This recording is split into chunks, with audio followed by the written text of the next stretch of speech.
Prime minister Modi को Oman के अंदर बड़ा हिस्टोरिक वेलकम मिला है।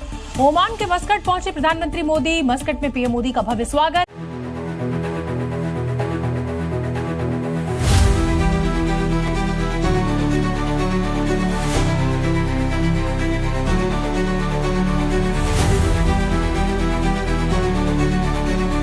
प्राइम मिनिस्टर मोदी वहाँ पे हैं, उनको बहुत ज़्यादा वेलकम किया जा रहा है, ठीक है जी। और बड़े पैमाने पे उनको रिसीव करने के लिए बड़ा वो आए हैं जनाब। अभी जिस मैंने 3 नेशन टूर की बात की है तो वो सारी मुस्लिम कंट्रीज है जिनको नरेंद्र मोदी विजिट कर रहे हैं। नॉर्मली ये ऑप्टिक्स मुसलमान दुनिया के अंदर, पाकिस्तान के अंदर एक डिफरेंट एंड से देखे जाते हैं। मोदी जी ओमान चले गए, ये पूरा का पूरा एक ग्लोबल मामला बन रहा है। कह लें कि बहुत सारे MOU साइन होने वाले हैं वहां पर, तो हमारे प्राइम मिनिस्टर को इतना रिस्पेक्ट क्यों नहीं दिया जाता as compare to Narendra Modi? रहते तो दोनों एक ही खित्ते के अंदर है, एशिया में ही है, बट अगेन जो प्रायोरिटाइज किया जा रहा है वो पीएम मोदी को बहुत किया जा रहा है।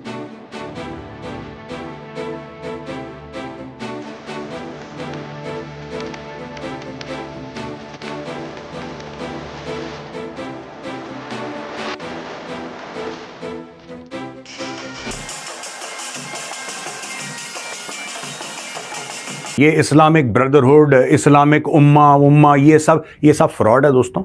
ये 2 नंबर ही है, इसकी कोई वैल्यू नहीं है। अब मोदी साहब वहाँ पे ओमानियन डियास्पोरा, वो इंडियन डियास्पोरा को कर रहे हैं, वो हाल भरा हुआ है, इतना बड़ा दुनिया। हाय, ओमान के साथ हमारा बहुत अच्छा रिश्ता है। ओमान हमेशा भारत का सपोर्टर रहा है।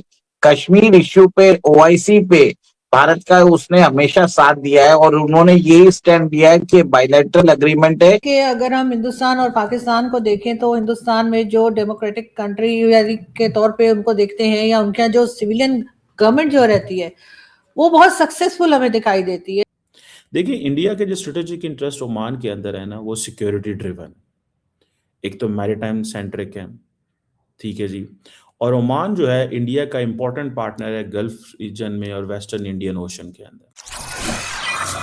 हेलो फ्रेंड, जय हिंद। हिंदुस्तान स्पेशल न्यूज में आपका स्वागत है। जैसा कि आपने क्लिप में देखा, प्रधानमंत्री नरेंद्र मोदी ओमान की 2 दिवसीय यात्रा पर मस्कट पहुंचे, जहां उनका भव्य स्वागत किया गया। पीएम मोदी के स्वागत में ओमान के रक्षा मामलों के उप प्रधानमंत्री सैयद शिहाब बिन तारिक अल सईद सारे प्रोटोकॉल तोड़कर खुद एयरपोर्ट पहुंचे और गले लगाकर पीएम मोदी का स्वागत किया। एक्स पर एक पोस्ट में पीएम मोदी ने कहा कि मस्कट हवाई अड्डे पर हार्दिक स्वागत के लिए ओमान के रक्षा मामलों के उप प्रधानमंत्री महामहिम सैयद शिहाब बिन तारिक अल सईद के प्रति मैं अत्यंत आभारी हूँ। ये भारत के साथ ओमान की अटूट मित्रता और गहरे ऐतिहासिक संबंधों को दर्शाता है। ये यात्रा नए रास्ते तलाशने और हमारी साझेदारी को नई गति प्रदान करने का अवसर देगी। पीएम मोदी के ओमान दौरे का मकसद मुक्त व्यापार समझौता, टेक्सटाइल, ऑटोमोबाइल और लॉजिस्टिक्स जैसे क्षेत्रों में व्यापार, निवेश और रक्षा सहयोग रहेगा। इसके साथ साथ ओमान अपनी वायुसेना के जैगुआर फाइटर जेट्स के स्पेयर पार्ट्स भारत को देने पर भी चर्चा कर सकता है। तो चलिए आगे इसी टॉपिक पर वीडियो देखते हैं। अगर चैनल पर नए हैं तो प्लीज चैनल को सब्सक्राइब कर लें और वीडियो को लाइक करके कमेंट में अपनी राय जरूर लिखें। प्राइम मिनिस्टर मोदी को ओमान के अंदर बड़ा हिस्टोरिक वेलकम मिला है। नॉर्मली ये ऑप्टिक्स मुसलमान दुनिया के अंदर, पाकिस्तान के अंदर एक डिफरेंट एंड से देखे जाते हैं, क्योंकि पाकिस्तान ने हमेशा ये चाहा है कि मुसलमान दुनिया इंडिया को कश्मीर के लेंस से देखे, बिकॉज इंडिया ने एक मुस्लिम एरिया के ऊपर कब्जा किया हुआ है और एक हिस्ट्री है। और लेकिन सवाल क्या है, ऐसे क्या इंडिया के और ओमान के स्ट्रेटेजिक इंटरेस्ट है, ठीक है जी, जिनको आके बेसिकली वो सारा कुछ फॉर जो ऑप्टिक्स हैं वो चेंज हो रहे हैं। This is one of the most significant question. देखिए, इंडिया के जो स्ट्रेटेजिक इंटरेस्ट ओमान के अंदर है ना, वो सिक्योरिटी ड्रिवन। एक तो मैरीटाइम सेंट्रिक है, ठीक है जी। और ओमान जो है इंडिया का इंपॉर्टेंट पार्टनर है गल्फ रीजन में और वेस्टर्न इंडियन ओशन के अंदर। आपको पता है 40% ऑफ इंडिया ऑयल जो इंपोर्ट्स हैं दे pass through straight of harms. समझ रहे हैं बात? और ओमान जो एंट्री एंड एग्जिट पॉइंट है स्ट्रेट का, उसके ऊपर है। अब ओमान के अगर साथ इंडिया का कोऑपरेशन होगा तो इंडिया को क्या एडवांटेज मिलता है? अगर स्ट्रेट ऑफ हार्मस जो है उसमें कोई प्रॉब्लम होती है तो इंडियन नेवी और ओमान की जो नेवी है वो they can help each other, and above all Oman can give an early warning दे सकती है in terms of disruption in case of this major choke point. Maritime awareness India को मिलेगी, तो वो जो क्राइसिस टाइम होता है, ठीक है जी, वो इंडिया इमीडिएटली ओमान के अंदर कर सकता है। सो फॉर इंडिया ओमान जो है ना वो गेट कीपर है इसकी एनर्जी लाइफ लाइन का। प्राइम मिनिस्टर मोदी वहाँ पे हैं, उनको बहुत ज़्यादा वेलकम शेलकम किया जा रहा है, ठीक है जी। और बड़े पैमाने पे उनको रिसीव करने के लिए बड़ा वो आए हैं जनाब, बड़ा प्रोटोकॉल दिस दैट लटरम पटरम, ठीक है ना। मोदी अब वो जाते ही इस अंदाज से हैं कि वो प्रोटोकॉल जो है ना वो पसंद करते हैं मोदी साहब, लंबा चौड़ा प्रोटोकॉल पसंद करते हैं, और बताया जाता है कि अब मोदी साहब इस तरह है इस तरह, ठीक है ना जनाब। दूसरी बात जो इसमें सारी समझने वाली है कि जो ओमान की जो दुकम पोर्ट है, वो दुकम जो है वो इंडिया की सबसे इम्पोर्टेंट एक स्ट्रेटेजिक एसेट है ओमान के अंदर, सबसे स्ट्रेटेजिक एसेट है ओमान के अंदर। अच्छा, जो लॉजिस्टिक एक्सेस है इंडियन नेवी की, ठीक है जी, जिसमें आप ये समझ लें कि जो जो जिसे वो कहते हैं ना, वो भी एक इम्पॉर्टेंट चीज़ है। आप देखें जो वहाँ पे दुकम की मैं बात कर रहा हूँ, इंडिया का जो वेस्टर्न ये जो वेस्ट एशिया में ये इंडिया के लिए बड़ी इंपॉर्टेंट है। सो दिस इज़ बेसिकली जब इंडिया ने जो चोक पॉइंट्स को, वल्नरेबिलिटी गल्फ को बाईपास करना हो तो दुकम इज़ इम्पॉर्टेंट। इंडिया की जो एक्सेस है रेड सी में, ईस्ट अफ्रीका में और अरेबियन सी में, ठीक है। पाकिस्तान इज कंसर्न्ड, ठीक है जी। और at the same time when Indians believe ये करते हैं कि हाँ जी हमें ये जो गवादर एंड जिबूती और इस तरह में ये सारा कुछ करना है, तो वो ये समझते हैं कि भाई ये that is something very significant चीज़ है, ठीक है।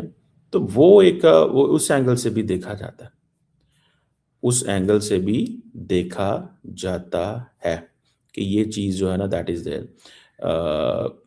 सो दैट इज़ वन थिंग। और दूसरी बात ये है कि जो इंडिया की जो ओशन मैरिटाइम डोमिनेंस है और एंटी पायरेसी, उसमें भी ईरान ये है। तो जो ओमान हेल्प करता है इंडिया की को सिक्योर करने के लिए, जो सी लाइंस ऑफ कम्युनिकेशन है, Persian gulf, Arabian gulf, Indian को, सो जॉइंट पेट्रोल्स भी दोनों मुल्क करते हैं, एंटी पायरेसी भी है, और ओमान ये समझता है कि वो एक बड़े प्लेयर के साथ इंगेज कर गया, counter terrorism, smuggling, this that.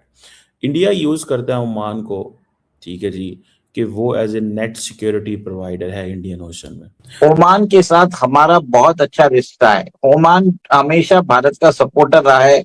Kashmir issue पे, ओआईसी पे भारत का उसने हमेशा साथ दिया है, और उन्होंने ये स्टैंड दिया है कि बायलैटरल एग्रीमेंट है बिटवीन इंडिया एंड पाकिस्तान, उसी हिसाब से इसको हमें एक तरह से रिजॉल्व करना चाहिए। ओमान के जो सुल्तान है 2 साल पहले भारत आए थे। फिर ओमान ने हमारे साथ जो यूपीआई का एग्रीमेंट है, हमारा जो यूनिफाइड पेमेंट इंटरफेस है, वो ओमान में भी चलता है। सबसे बड़ी बात है कि ओमान के साथ पॉसिबली हम कॉम्प्रिहेंसिव इकोनॉमिक पार्टनरशिप एग्रीमेंट का जो है वो साइन कर सकते हैं। देखिए, भारत के ऊपर अभी सैंक्शन लगे हैं, अमेरिकन सैंक्शंस, तो भारत बहुत सारे देशों के साथ फ्री ट्रेड एग्रीमेंट कर रहा है। जैसे अभी न्यूज आई है कि ईयू के साथ वो एग्रीमेंट करेंगे जनवरी 27, 2026 को, और ओमान के अंदर भी विजिट करने पे हमारे पार्लियामेंट, हमारी जो हमारी ओमान की पार्लियामेंट और हमारी जो प्राइम मिनिस्टर काउंसिल की जो मिनिस्ट्री है, उन्होंने इसको एक तरह से हरी झंडी दे दी है। भारत और ओमान के बीच में $12 बिलियन का एक तरह से ट्रेड है, बहुत ज्यादा। आप ये देखिए कि ओमान जो है हमें, Oman is one of the largest exporter of petrochemicals, और बहुत सारा जो ये इसके कारण हमारा ट्रेड बढ़ेगा।